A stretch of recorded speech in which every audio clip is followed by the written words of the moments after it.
이번 여름이 되게 더웠잖아요. 그 여름에 제가 주유소에 갔습니다. 이제 기름을 넣으러 갔는데요. 주유소에서 기름을 넣고 있는데 좀 나이가 좀 꽤 많으신 할아버지 같은 이 중년의 한 남성께서 저를 딱 보시더니 "어이구 박재현 교수님!" 이러는 거예요. 제가 그분을 딱 보자마자 도무지 이분이 누군가 기억이 안 나는 거예요. 근데 그분이 이제 박재현 교수님 그러면서 되게 친한 척을 하시면서 "그때 참 좋았죠?" 근데 제가 생각을 해봤는데 기억이 안 나는 거예요. 그래서 네, 좋았죠 이렇게 말씀을 했어요. 그러니까 더 구체적으로 말씀하시면서 그때 이렇게 해서 좋았고 그 사람과 함께 얘기해서 좋았고 이렇게 얘기를 하시는데 도무지 기억이 안 나는 거예요. 사실 지금도 제가 그분이 누군지 기억이 안 납니다. 이게 기억을 못하니까 낭패입니다. 이게 기억을 해야 되는데 그분은 저를 알고 기억을 해가지고 저를 막 얘기를 하는데 제가 그분을 기억을 못하니까 낭패 중에 낭패고요, 민망하고요. 이거 어떻게 이것을 묘면하지? 왜냐면 되게 더운 날이었고 막 너무 뜨거운데 막 모르겠으니까 막 저도 막 짜증나는 거예요. 내 지력이 다 했나 싶어요 진짜.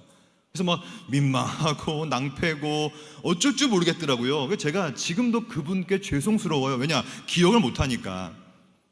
저는 오늘 이 기억에 대한 얘기를 해보려고 합니다. 오늘 말씀을 보면 우리가 많은 것들을 기억하고 살아야 되겠지만 진짜 기억할 것이 무엇인지를 정확히 말해주고 있거든요.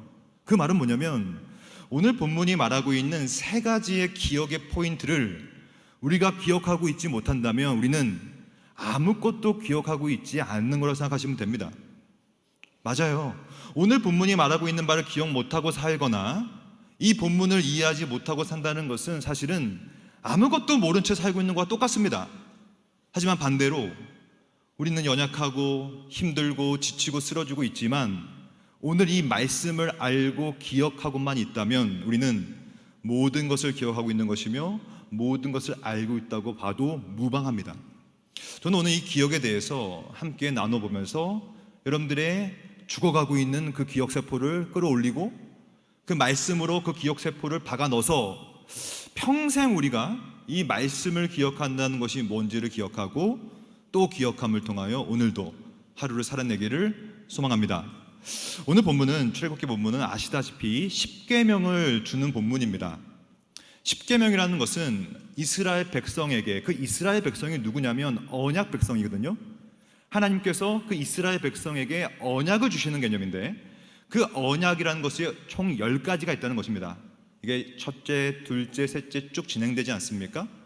그 십계명을 우리한테 주시기 전에 오늘 이 본문은 서문이라고 그래요. 서문.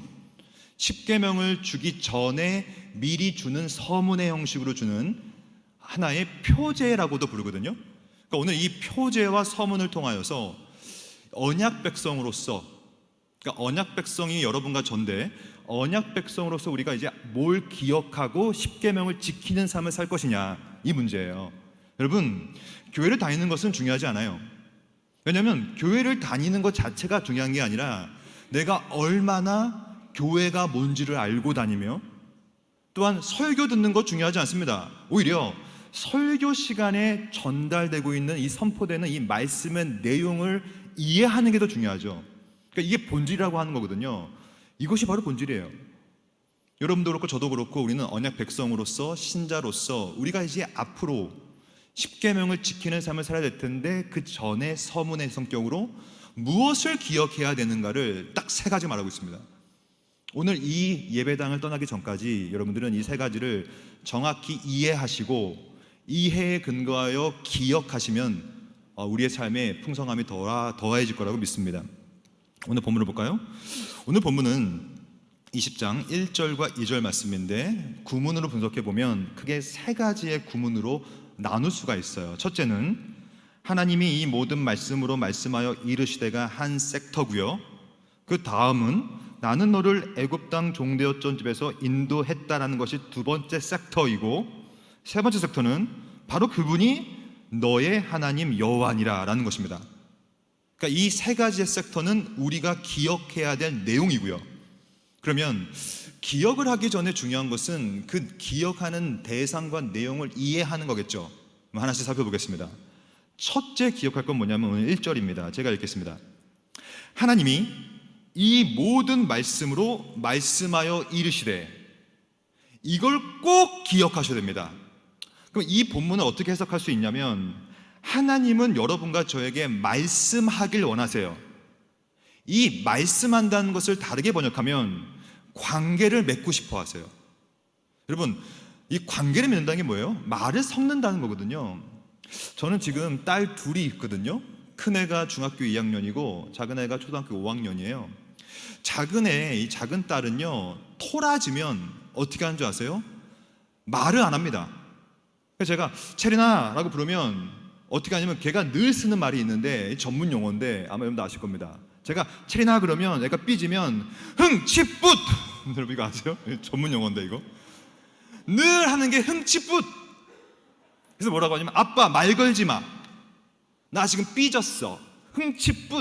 이게 뭐냐면, 말을 걸면 말을 대응하고 응수하는 게 관계를 맺는 것인데, 그 아이는 삐지면 말을 섞기 싫어해요.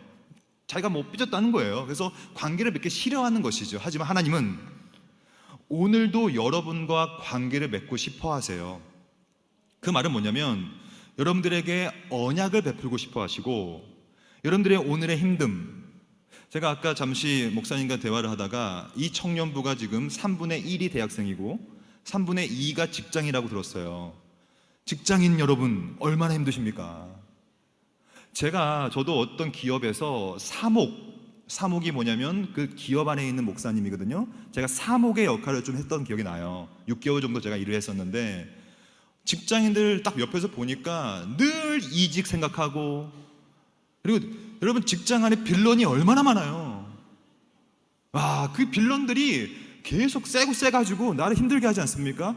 그런 상황 속에서도 하나님은 여러분과 말씀으로 관계를 맺고 싶어 하시고, 여러분들의 어려움들을 해결해 주고 싶어 하세요. 근데 중요한 게 있어요. 이걸 놓치면 안 되는 건데, 오늘 본문이에요. 하나님이 이 모든 말씀으로 말씀하여 이르시되, 그 말은 여호와께서 여러분과 관계를 맺고 싶어 하시는데, 관계를 맺는 유일한 방식이 뭐냐면 오늘 본문에 나와 있습니다. 바로 하나님은 이 모든 말씀으로만 말을 걸어요. 너무 중요한 얘기입니다. 하나님과 관계를 맺는 가장 유일한 방식은 뭐냐면, 이거 유일합니다. 이거 오직 말씀으로만 하나님은 우리와 관계를 맺어요. 이게 왜 그러냐면, 말씀이라는 것은 능력이 있거든요. 말씀이 없었을 때를 창세기 1장 2절은 뭐라고 말하고 있냐면, 말씀이 없었을 상태를 공허하다, 흑암이 있다, 혼돈이 있다. 말씀이 없는 상태는 늘 공허합니다. 여러분 백지영 아십니까? 여러분들은 지금 말씀과 기도에 전무하시느라 가요를 안 들으실 것 같은데, 백지영 노래 중에 제일 제가 좋아하는 그 노래가 뭐냐면 총 맞은 것처럼. 총 맞은 것처럼. 그러니까 이게 뭐라도 이게 채우면 좋겠는데 안 채워져요. 왜냐하면 왜 안 채워지는지 아세요? 왜 공허한지 아십니까? 말씀이 없으면 원래 공허한 겁니다. 그냥 뭘 채워도 채워지지 않아요. 말씀이 없으면 공허하고요, 흑암이 있죠. 앞길이 안 보여요, 잘. 여러분 이 자리에 대부분 20, 30대, 40대 있을 거 아닙니까? 여러분 앞길이 보이세요? 불투명할 겁니다. 내가 앞으로 누굴 만나서 결혼하지? 내가 과연 연애나 할 수 있을까? 내가 과연 앞으로 가정을 꾸릴 수 있을까? 결혼해 보십시오. 요즘에 출산이 얼마나 힘든지 몰라요. 내가 과연 임신할 수 있는 몸인가? 내가 여자일 수 있을까? 이러한 흑암이 있다고요. 왜냐하면 말씀이 없으면 원래 흑암이 보이고요, 공허하고요, 질서가 깨져요. 근데 말씀이라는 게 뭔지 아십니까? 말씀은 없음에서 있음을 만들어내는 아주 중요한 능력을 갖고 있어요. 여러분들 삶 속에 뭐가 없습니까? 뭐 스펙이 없어요? 건강이 없어요? 기쁨이 없습니까? 즐거움이 없습니까? 비전과 꿈이 없어요? 왜 없는지 아십니까? 아직 말씀을 만나지 않았기 때문에 그래요. 하나님은 오늘도 말씀으로 관계를 맺고 싶어 하세요. 세상에는 아무것도 없었어요. 그래서 공허했죠. 흑암이 있었어요. 기쁨이 있었어요. 그때 여호와께서 말씀으로 이 세상을 만납니다. 빛이 있으라는 말씀으로 세상이 창조되죠. 없음에서부터 있음으로 변화되죠. 많은 사람들은 이걸 놓치고 있어요. 아마 여러분들도 지금 2시 14분에 이 오후 시간에 여러분 여기 바로 신림역이잖아요. 나가 노셔야죠. 재밌게. 여기 다 활락가고. 근데 왜 이 자리에 와서 앉아 있냐면 뭔가 은혜가 필요하고 뭔가 하나님께서 내 인생을 해결해 줄 것 같은 그런 은혜가 나한테 필요하기 때문에 모여 있는 거 아니겠습니까? 근데 만약에 우리가 지금 예배 드리고 있는데 이 예배 가운데 말씀이 없다, 무의미합니다. 하나님은 말씀으로만 만나요. 이것을 뭐라고 하냐면 은혜의 방편이라는 말을 씁니다. 신학에서는. 은혜의 방편이라는 뜻은 뭐냐면 은혜가 주어지는 방식이라는 뜻이에요. 하나님은 우리에게 은혜를 베풀고자 하세요. 노하기를 더디하시고 인자와 자비가 충만하시기 때문에 오늘도 관계를 맺고 싶어 하세요. 여러분들 각각의 순간순간의 어려움을 해결해 주고 싶어 하세요. 근데 문제는 뭔지 아십니까? 은혜의 통로라고 하는 말씀을 기억하지 않고 말씀을 등한시했던 것이 문제입니다. 찬양이요? 어떤 사람은 생각합니다. 교수님 그래도 찬양을 하다 보면 하나님 만날 수 있지 않습니까? 안 돼요. 안 됩니다. 말씀이 없는 찬양은 무의미합니다. 말씀이 없는 기도요? 무의미합니다. 무의미해요. 예수께서 우리한테 주기도문을 가르치기 전에 뭐라고 했냐면 너희들은 이방인들처럼 중언부언하지 말라. 말을 많이 해봤자 그 기도가 아니다라고 얘기하면서 그 중언부언이라는 표현이 헬라어 원문을 보면요 비어있다라는 뜻이에요. 내용이 없이 말씀에 채워짐 없이 중얼중얼 된다고 해서 기도가 아닙니다. 오늘 본문은 정확히 말하고 있어요. 언약 백성에게 주시는 말씀입니다. 하나님은 언제나 이 모든 말씀으로만 말을 걸고 관계를 맺으려고 하시고 우리에게 은혜를 베풀고자 하시는 겁니다. 이게 정답이라고 하죠. 사도행전을 보면요 사도들이 뭐라고 하냐면 나는 이제 다른 거 안 하겠다. 나는 이제 정답만 하겠다. 그게 뭐예요? 나는 이제 말씀과 기도에만 전무할 것이다. 왜냐면 이게 정답이거든요. 지금으로부터 25년 전 기억이 납니다. 저는 25년 전에 군대에 있었거든요. 그때 제가 병장으로 있었어요. 여성분들은 이제 잘 모르실 수 있어서 병장은 왕고라고 하는데요. 가장 높은 고참입니다. 제가 이제 왕고로 있었어요. 근데 저희 부대에 3스타 군단장입니다. 군단장이 저희 부대에 찾아오셨어요. 사실은 3스타는 그렇게 막 찾아오면 안 되거든요. 여기 예비역 병장들은 아실 겁니다. 3스타가 막 그냥 오면 안 돼요. 근데 그분이 갑자기 오셔가지고 이름도 기억납니다. 신일순 군단장 3군단 3스타. 이분이 우리 부대에 들어와서 제가 속한 내부반 옆에 오셔가지고 뭐라고 했냐면 저는 수송부대에 있었거든요. 수송부대는 뭐냐면 운전하는 곳입니다. 운전하고 정비하는 곳이에요. 갑자기 이렇게 말씀하셨어요. 지금도 눈에 선합니다. 여기 왕고 누구야?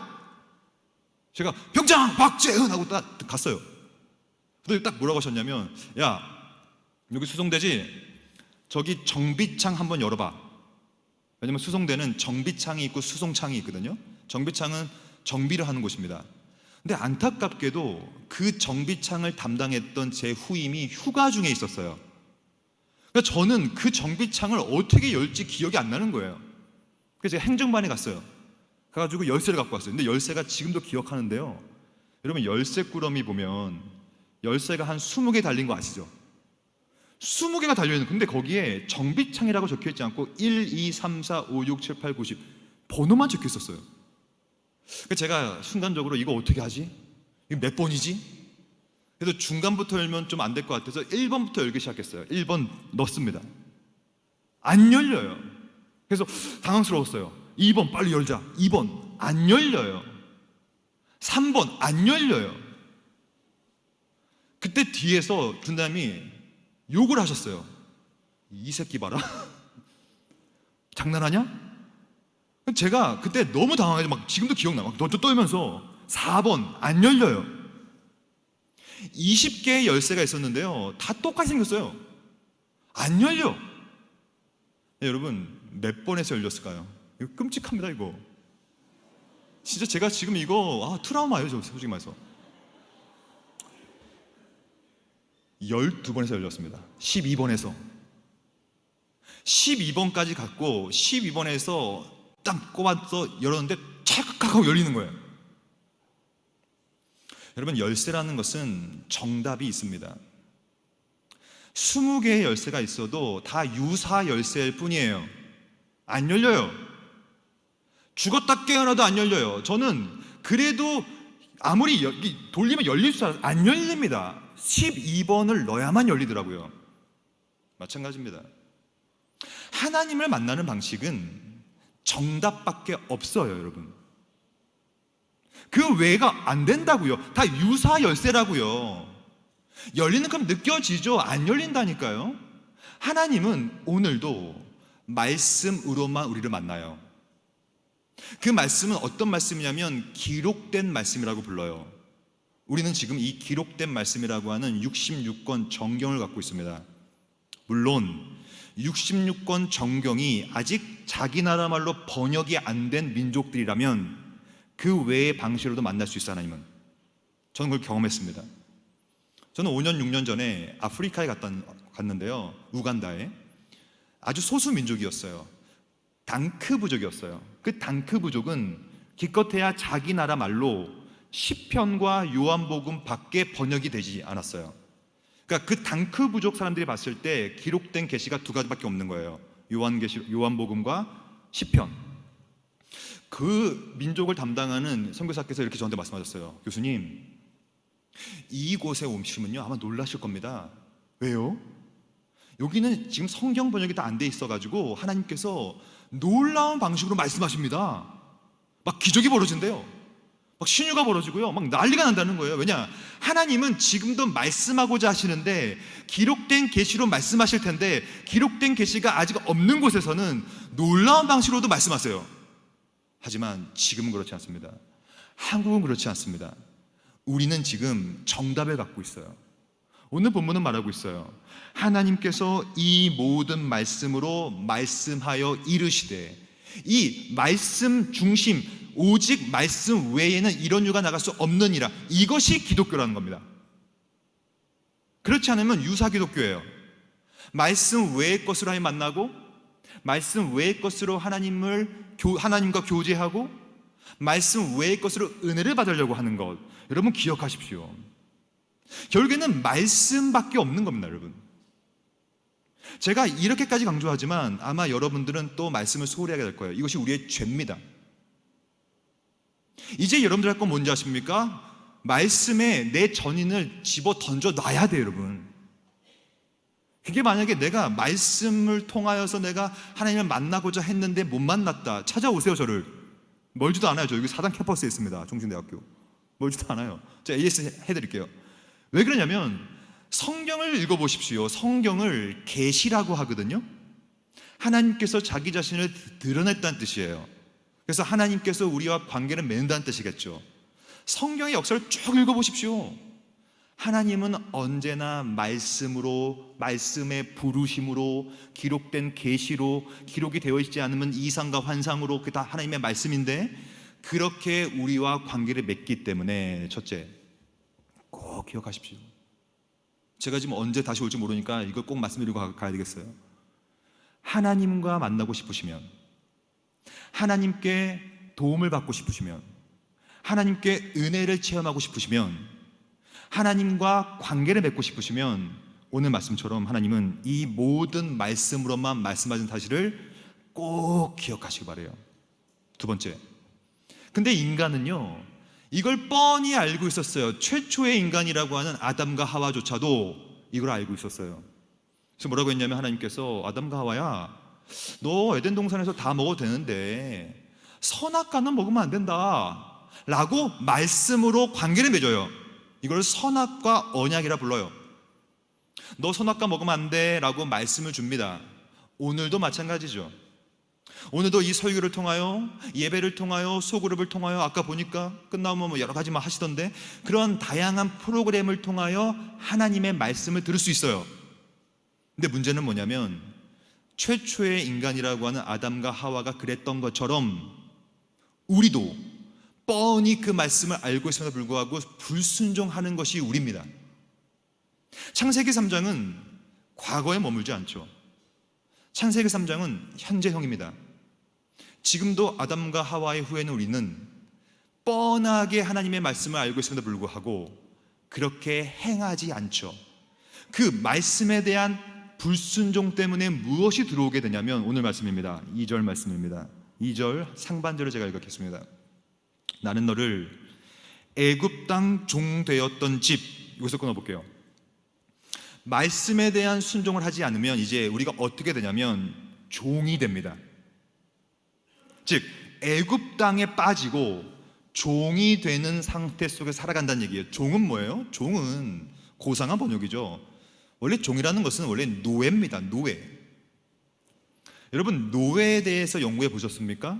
저는 미국에서 유학을 할 때 이 율법과 복음의 관계를 연구하면서 이 율법과 복음의 관계를 이해하려면 자유가 뭔지를 기억해야 되거든요.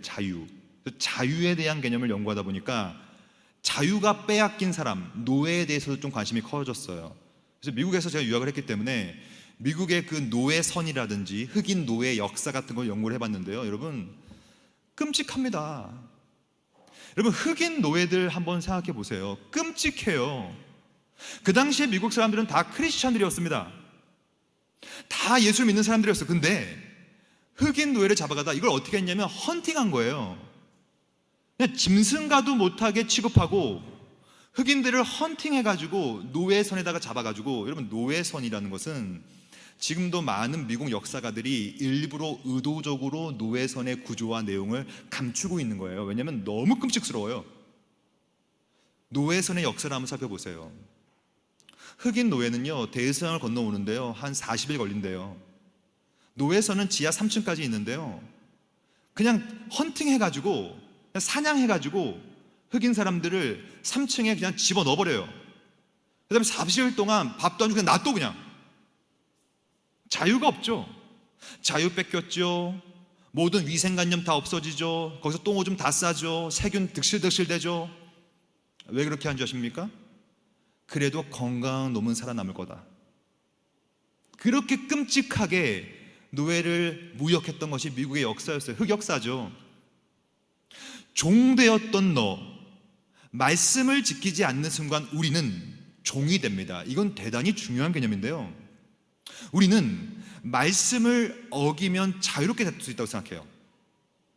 내가 그래도 하나님의 말씀을 어겨야 좀 자유가 되지 않을까? 내가 좀 더 교회를 와야 되는 건 내가 알지만 나는 인간의 자율성을 갖고 있기 때문에 이 자유를 사용하여 말씀을 좀 저버려 보자, 그래야 내가 자유롭지. 아닙니다. 말씀에 대한 불순종은 나에게 자유를 주지 않아요. 오히려 종이 되게 만듭니다. 죄의 노예가 되어버리는 것이죠. 노예라는 건 끔찍하죠. 저희 할머니가 2년 전에 돌아가셨거든요. 99세의 나이로, 친할머니가. 그래서 제가 할머니한테 많은 걸 여쭤봤어요. 할머니, 혹시 6.25 기억나세요? 기억 다 나시는 거예요. 왜냐면 젊을 때 6.25 겪었으니까. 혹시 일제시대 기억나세요, 할머니? 일본 식민지 강점기 때 어땠습니까? 제가 여쭤봤는데요, 우리 할머니가 갑자기 눈이 막 동공이 흔들리면서 너무 무서워하시는 거예요. 그래서 제가, 할머니 왜 이렇게 무서워하세요? 우리 할머니 살았던 동네에 일본 순사가 들어왔대요. 말 타고 들어온대요, 순사는. 근데 이렇게 긴 칼을 들고 들어온대요. 그래서 마음에 안 들면 찔러 죽여버렸대. 그냥 그 모습이 선한 거야, 할머니가. 일본 순사가 말 타고 들어와서 우리 옆집 개를 찔러 죽였다. 그게 식민 지배의 역사입니다. 자유가 없어요. 인권이 어디 있습니까? 그냥 노예예요, 노예. 하나님으로부터 멀어지면 자유를 누리고 싶어 하죠. 하나님으로부터 멀어지면 내가 자유롭게 될 것이 아닙니다. 하나님께서는 말씀으로 말씀하시고요, 말씀으로 명령하시는데 그 명령을 집어 던지면 자유가 아니라 집어 던지는 순간 죄의 노예가 되어서 오늘 본문처럼 이제 애굽 땅 종되었던 집 안에서 자유를 뺏긴 채, 이 자유의 뺏김은 뭐냐면 이제 더 이상 죄를 안 지을 수가 없어요. 죄를 안 지을 수 없다고요. 그건 뭐냐면 죄를 안 지을 자유가 이제 없는 상태로 우리는 태어나게 되어버렸어요. 여러분 솔직히 죄와 싸우는 것이 얼마나 힘듭니까? 저는요 극단적 종말론자거든요. 무슨 말이냐면 저는 이 죄와 싸우는 게 너무너무너무 힘듭니다. 이거 죽을 것 같아요. 왜냐하면 여러분 죄는 행위의 문제가 아닙니다. 어떤 사람 생각하죠. 아유 교수님 저는 그래도 아직 결혼을 안 해가지고 간음죄 불륜죄는 안 저질렀습니다. 아니요, 간음이라는 것은 행위의 문제가 아니라 마음의 문제입니다. 이성을 보고 음욕만 품어도 간음이에요. 아 저는요 딴 건 모르겠지만 살인죄는 짓지 않았습니다. 아니요, 남을 미워해도 살인이에요. 저는요 그래도 도둑질은 하지 않았습니다. 아니요, 그건 행위론적 접근이죠. 탐심만 품어도 도둑질이에요. 죄라는 것은 마음의 문제이기 때문에 무릇 지킬 만한 것 중에 가장 지켜야 할 것이 마음인데 마음을 못 지키니 우리는 죄인인 겁니다. 마음이 컨트롤 안 돼요. 이 자리에 자유로움이 있어요? 이 자리에 미움, 음욕, 음란 이런 거에 자유로움 없어요. 우리는 죄의 노예입니다. 자유가 없다고요. 그것이 비참한 거예요. 흑인들이 그렇게 비참하게 끌려오고 우리나라 식민지배 받을 때 일제시대 때 얼마나 비참하게 살아갔습니까? 그 모든 것은 다 자유가 없기 때문에 그렇거든요. 기억하십시오. 죄를 짓는다는 것, 말씀에 순종하지 않는다는 것, 오늘도 뻔히 들려오는 그 하나님의 음성. 왜냐하면 여러분과 저는 설교를 많이 듣기 때문에 우리는 무엇이 죄고 무엇이 죄가 아닌 것을 다 알고 있습니다. 성경적인 표현에 의하면 하나님께 좋게 하랴 사람에게 좋게 하랴, 우리는 그걸 다 파악할 수 있어요.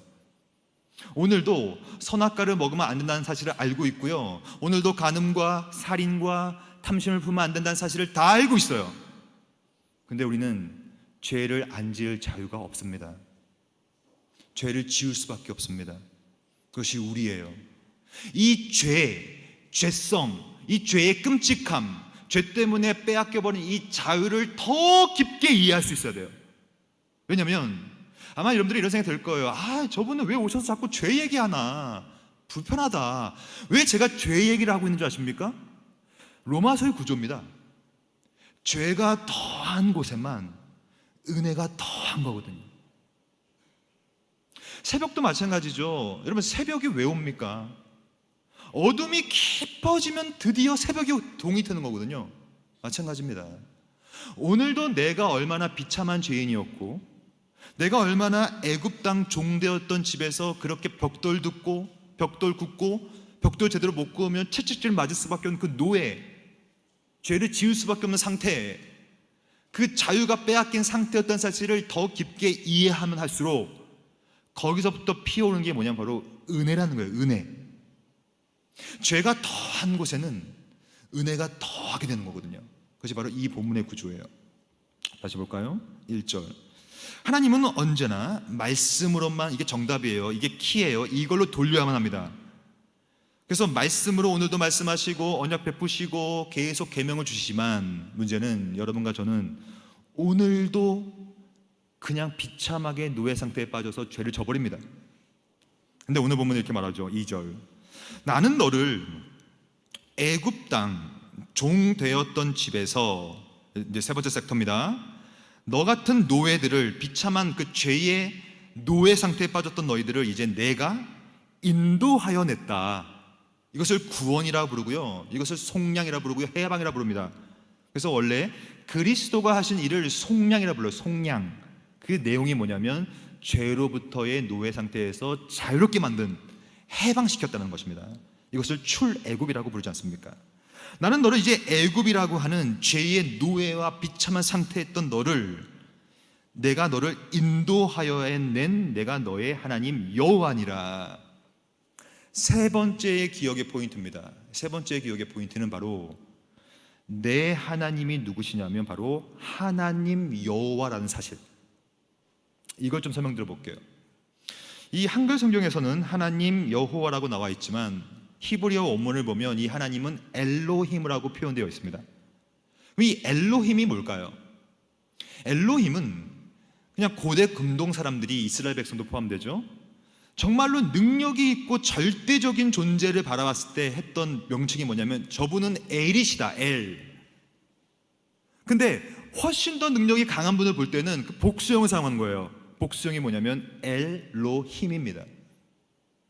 그러니까 우리가 기억할 건 뭐냐면 여러분과 제가 믿는 하나님은 찌질한 하나님도 아니고요, 우리 수준에 있는 하나님도 아니고요, 나를 구원하기 위해서 막 그냥 없는 능력 다 짜낸 것도 아니고요. 이분은 엘로힘이세요. 엘로힘. 능력과 무적과 초월주 하나님. 근데 거기서 멈추지 않죠. 구약 성경은 엘로힘이 나올 때는 반드시 패키지로 같이 나오는 게 있어요. 그게 뭐냐면 바로 그 다음 문장입니다. 표현입니다. 여호와라는 문장. 여호와는 뜻이 뭐냐면 성경에 많이 나오는데요, 이 야훼라고도 부르고 야외라고도 불러요. 혹은 영어로 하면 제호바라고도 불러요. 우리나라 말로 하면 여호와라고 부르고요. 이건 아시다시피 출애굽기 본문에 잘 나와 있는 본문인데요, 이스라엘 백성들이 엘로힘을 만난 거예요. 막 홍해가 갈라지고요, 막 메추라기 내리고 막 이러니까, 야, 이분은 무적의 하나님이시구나, 엘로힘이시다. 근데 엘로힘이라는 표현은 제가 말씀드렸다시피 사람들이 붙인 이름이거든요. 와, 저 신은 놀라운 신이구나, 저 이방 신들은 잽도 안 되는구나. 근데 이스라엘 백성들이요, 속마음은 뭐였냐면, 야, 근데 하나님의 진짜 이름이 궁금하긴 하다. 우리는 엘로힘이라 불렀지만 진짜 하나님의 이름이 뭘까? 그래서 모세에게 물어봅니다. 모세 선생님은 하나님과 대면하는 분이니까 하나님을 만나서 하나님께 이렇게 여쭤봐 주세요. 하나님의 이름이 뭡니까? 라고 여쭤봐 주세요 라고 했고요. 그래서 모세가 하나님 만나서, 하나님, 이스라엘 백성들이 하나님의 이름을 궁금해합니다. 뭐라고 부르면 좋을까요? 라고 물어봐요. 그때 하나님께서 뭐라고 하셨습니까? 기억나세요? 그렇게 이름이 뭐냐고 물어봤을 때 이름을 말하기보다는 나는 스스로 있는 자다라고 말했어요. 그 나는 스스로 있는 자라는 것을 히브리어로 하면 에흐에 아쉐르 에흐에예요. 그 뜻은 뭐냐면 영어로 하면 I am who I am. 번역하면 나는 나다 라는 개념인데, 사실 이거에 대해서 다양한 의견이 있고요, 이 에흐에 아쉐르 에흐에, 나는 스스로 있다라는 개념을 어떻게 해석하는 것이 맞냐에 대해서 너무나 많은 논문이 나와 있어요. 저는 이 논문을 거의 다 읽어봤습니다. 연구를 해봤습니다. 근데 제 결론은 뭐냐면 알 수 없다. 이 에흐에 아쉐르 에흐에를 어떻게 번역하는 것이 가장 옳을지를 알 수가 없어요. 그러니까 이 아쉐르를 관계 대명사로 말할 것이냐, 접속사로 말할 것이냐, 아니면 인칭 대명사로 볼 것이냐에 따라서 나는 스스로 있다라고 번역할 수 있고요, 나는 스스로 있는 바로 그것이니라라고도 할 수 있고요, 나는 나다라고도 할 수 있는 것이고요, 나는 원래부터 있습니다, 아니면 있음이 있습니다, 뭐 다양하게 번역할 수 있어요. 이게 무슨 말입니까? 여호와라는 말은 뭐냐면 한마디로 말하면 스스로 있다라는 뜻이죠. 나는 존재한다, 그것이 곧 나다라는 얘기니까. 그게 뭡니까? 여러분은 스스로 존재할 수 있습니까? 만약에 여러분들이 스스로 존재했다면 끝나고 예배 끝나고 남아 있으세요. 저랑 좀 상담 좀 하게. 그분은 좀 이상한 사람이니까. 여러분과 저는요 스스로 있을 수가 없고요, 우리는 의존적 존재죠. 우리는 피동적으로 태어난 겁니다. 태어났기 때문에 우리의 부모가 계시고, 그러면 우리는 독립적일 수가 없어요. 애를 낳아보세요. 응애응애 태어나잖아요. 걔한테 젖을 물리지 않으면, 이틀 이상만 젖을 물리지 않으면 걔는 죽습니다. 그만큼 인간이란 존재는 의존적 존재죠. 그래서 아무것도 할 수 없는, 1초 앞도 바라보지 못하는 그 연약한 피동적 존재, 그게 인간이에요. 하지만 하나님께서 여호와라는 말은 뭐냐면 이분은 있음이 곧 있음이기 때문에, 그가 자존하기 때문에 이것을 독립적 존재라고 부르는 거예요.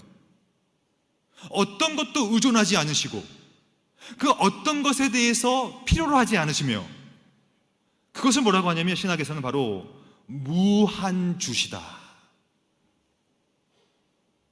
우리가 믿는 하나님은요 어디 좀 얼빵한 하나님도 아니고요, 그냥 별로 루저 같은 느낌도 아니고, 이분은 엘로힘이신데 어떤 엘로힘이냐면 여호와세요. 여호와, 무한한 주시고, 여기서부터 무슨 감정이 피어오르게 되냐면 바로 절대 주권 사상. 그 절대 주권자 앞에 선 사람의 특성은 뭐냐면 겸손하게 돼요. 마치 베드로처럼. 베드로야, 너 저기 가서 그물을 내려. 누가복음 5장에 보면 잘 나오죠? 그물을 내리라 그랬어요. 깊은 데로 가서 그물을 내려라. 그래서 베드로는 그물을 내렸어요. 압도적인 은혜를 받죠. 그물이 찢어져 버립니다. 하나님을 만난 거예요. 말씀을 만난 거죠. 그때 베드로가 어떻게 했습니까? 그게 뻣뻣이 들었습니까? 아니죠. 그의 앞에, 예수 앞에 무릎을 꿇고 뭐라고 했냐면 주여. 주라는 말이 뭡니까? 주인이시여란 말이에요. 주인이시여. 당신은 내 주인이고 나는 아무것도 아닙니다. 사실 누가복음 5장의 맥락은 예수께서 기껏해야 30대 초반이에요. 베드로는 나이가 더 많았다고요. 근데 그 나이 많은 베드로가 무릎을 꿇었어요. 왜냐? 압도적인 엘로힘을 만나게 된 겁니다. 그 말씀의 능력을. 그래서 그의 앞에 무릎을 꿇어요. 뭐라고 하냐면 주여, 나는 아무것도 아닌 의존적 존재지만 당신은 무한한 여호와십니다. 그리고 나도 뭐라고 하냐면 나는 죄인입니다. 나를 떠나소서. 이게 뭡니까? 당신은 주인이시고 나는 죄인입니다. 질적인 차이를 인정하는 거예요. 하나님은 너무나 높으신 분이며 하나님은 너무나 위대하신 엘로힘이시며 여호와는 야훼시며 자존자시며 에흐의 아쉐르 예흐예시며, 이게 뭐냐면 독립적인 존재십니다. 근데 여기서 멈추지 않죠. 그 하나님, 사실은 하나님이 나의 하나님이 아니라면 상관없어요. 그분이 뭐 무한하든 말든 그건 뭔 상관입니까? 근데 오늘 본문은 뭐라고 나와 있습니까? 2절, 나는 너를 애굽 땅 종되었던 집에서 인도하여 낸 하나님 여호와인데 그분이 누구의 하나님이다? 너의 하나님이시다. 아무도 감동도 안 하시네요. 엘로힘과 야훼가 여러분 너의 하나님이라는 사실. 저는 어릴 때 우리 동네에 큰 병원이 하나 있었어요. 진짜 큰 병원이었습니다. 저는 그 병원을 지나갈 때마다 와, 이 병원의 병원장은 누굴까? 이 병원장은 혹시 아들이 있을까? 아, 그 아들이 있다면 내가 그 친구 했으면 좋겠다. 얼마나 돈이 많을까? 늘 그런 생각 갖고 있었어요. 근데 제가 초등학교 때 축구를 많이 했는데 제가 축구를 하다가 크게 다친 적이 있었어요. 그래서 쫙 그냥 여기 허벅지부터 그냥 쫙 쓸려가지고 피가 철철 나요. 근데 제가 축구하는 걸 우리 부모님이 안 좋아했기 때문에 그래서 숨기려고 쩔뚝쩔뚝 대면서 집에 걸어갔어요. 걸어가고 있는데 뒤에서 누가 불러요. 야, 재은아, 야, 너 지금 다쳤네. 야, 너 이대로 가면 안 된다. 너 병원 가서 이거 고쳐야 된다. 제가 뭐라고 했냐면, 야, 병원 가면 돈이 많이 들잖아. 그러면 혼나, 엄마한테. 그냥 가서 후시딘 바르면 돼. 만병통치약 아시죠, 후시딘? 네, 만병통치약 그거 바르면 돼. 근데 그 친구가 자꾸 아니 그러지 말고 병원 가보자 그러고 그 큰 병원에 갔어요. 지금도 기억나. 그 한 30년 전 얘기입니다 이거. 근데 딱 가자마자 엘리베이터를 탔는데 8층을 눌러. 이 친구가 8층이 뭐였는 줄 알아요? 원장실. 제가 야, 원장실을 왜 눌러? 야, 잠만 말고 따라와. 딱 눌러서 딱 열리니까 간호사가 딱 계시고 원장 선생님 계시는데 그 원장 선생님이 제 친구를 보자마자 한 말이 뭔지 아세요? 아들 왔어! 아들이었어요. 아들. 여러분, 원장님한테 치료받아 본 적 있어요? 저는 원장님한테 받았습니다. 그러니까 그 병원장이 내 아버지가 아님에도 불구하고 그나마 내 친구의 아버지니까 혜택을 보더라고요. 평소에 지나갈 때는 병원 큰 거 뭔 상관입니까? 나랑 상관없죠. 그 병원장이 있든 없든 뭐 나랑 큰 상관없어요. 왜냐면 나의 병원장도 아니고 내 아버지도 아니니까. 하지만 그 병원장의 친구가 내 친구란 사실 때문에 저는 무료로 치료를 받았어요. 혜택을 받았다고요.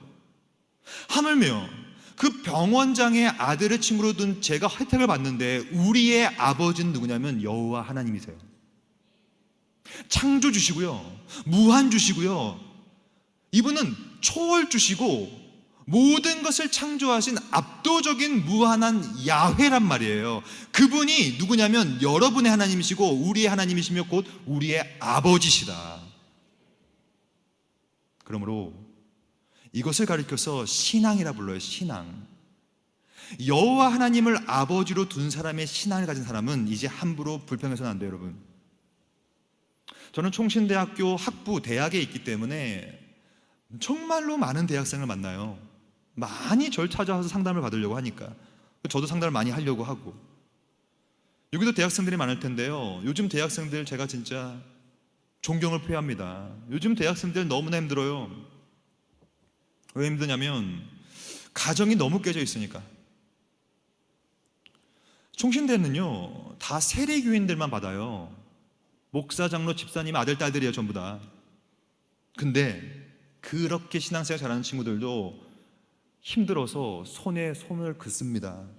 자살시도 한다고요. 제가 최근에 만났던 친구도 자살시도 해가지고 이게 흉터가 가득해요. 물어봐요. 왜 그러냐? 왜 자꾸 자살시도해? 집안에 아버지가 장로님이신데, 장로님인데 아빠가 엄마를 그렇게 때리는 거예요. 그러니까 얘가 정신분열을 벌려버리는 거야. 교회에서는 근엄한 장로님인데 집에서는 엄마를 패. 그러니까 얘가 막 그냥 우울증에 빠져버리는 거예요. 집안이 다 깨져 있고요, 취직 어렵고요. 요즘 대학생들은 우울증 약, 정신분열증 약, 공황장애약을 엄청 많이 먹습니다. 하지만 저는 그런 아이들을 만날 때마다 해주는 말이 있어요. 바로 오늘 본문이에요. 애야, 하지만 너가 언약 백성이라면 너의 아버지는 여호와 하나님이셔. 그분은 너의 모든 걸 다 아셔. 그분은 너를 만든 창조주야. 그래서 그분이 우리에게 모든 은혜를 베풀어 주시는 분이야라는 사실을 기억하게 만듭니다. 여러분 꼭 기억하세요. 여기서부터 인생을 다시 디폴트로 시작해야 합니다. 여러분들의 하나님과 여러분들의 아버지는 여호와 하나님이세요. 무엇이 두렵습니까? 불평이요? 사치에 불과하죠. 아마 이런 얘기를 들으면 이런 말씀을 하실 것 같아요. 교수님 내 인생 알아요? 내가 지금 얼마나 힘든 삶을 사는지 당신이 뭘 압니까? 뭘 안다고 불평은 사치요? 이런 말을 하십니까? 죄송하지만 성경적인 진리 하나 말씀드릴게요. 이건 좀 세속적인 표현이고 제가 만든 표현이라서 죄송하지만 욥 미만 잡 이런 말이 있어요. 제가 만든 말입니다. 욥 아시죠? 욥 미만 잡입니다. 욥보다 힘든 사람은 없을걸요? 욥보다 고생스럽게, 그렇게 불의하게, 뭐 잘못한 것도 없는데 그렇게 억울하게 사는 사람 없을걸요? 근데 욥은요 단 한 번도 불평하지 않아요. 욥은 끝까지 신앙을 유지합니다. 그 신앙은 뭐였냐면 바로 그래도 하나님이 곧 나의 엘로힘이시며 그분이 나의 여호와시며 그분이 나의 아버지 하나님이시다 라고 하는 신앙으로 이겨내는 것이거든요. 이 세 가지. 여러분 우리가 평생 기억할 건 뭐냐면 바로 이 세 가지를 기억하는 겁니다. 오늘도 말씀으로 하나님을 만날 수 있다는 사실과 말씀을 소리할 때 오늘도 우리는 자유가 빼앗겨져 버리는 죄의 노예가 될 수 있다. 하지만 그런 죄의 노예 가운데 빠진 우리조차도 하나님은 우리를 인도하여 내셔서 은혜를 베풀어 주셔서 다시 한번 자신이 우리의 하나님이라는 사실을 우리한테 보여주시는 놀라운 자비가 많으신 하나님이시라는 사실을 기억하는 것이죠. 저희 집은 현관문이 이제 번호키, 대부분 요즘에 번호키 아닙니까? 제가 며칠 전에 늦게 퇴근을 해가지고 학교에서 거의 막 1시가 됐어요. 근데 제가 너무나 논문 쓸 것도 많고 피곤할 일도 많고 막 바빠가지고 현관문 앞에 딱 섰는데 번호키가 기억이 안 나는 거예요. 삐삐삐삐삐삐 해야 되는데 3번 삐삐삐해도 이게 기억이 안 나는 거예요. 그래서 제가 띵동 눌렀는데 그래서 우리 아내한테 엄청 혼났어요. 지금 새벽 1시인데 왜 띵동 하냐고. 미안해 여보, 내가 이거 기억이 안 나. 번호키를 기억하지 못하니까 집에 못 들어가더라고요. 그깟 번호키 그 내자가 뭐라고. 우리 집인데 번호키 모르니까 못 들어가요. 이 세 가지를 기억하지 못한다면 여러분들은 천국에 들어갈 수 없게 될 겁니다. 이 세 가지는 복음이라고 부르는 것인데요, 하나님은 오늘도 여러분들의 복음을 주고 싶어 하시는데 말씀으로 주고 싶어 하세요. 그 복음의 말씀을 들으면서 믿음이 나오는 겁니다. 그 믿음으로 구원을 받게 되는 것이죠. 구원이라는 건 뭐냐면 말씀을 들으면서 믿음이 나서 나의 죄악된 애굽 땅 종되었던 집에서 나를 속량해내는 그 여호와의 놀라운 하나님의 능력을 체험하는 것을 구원이라고 불러요.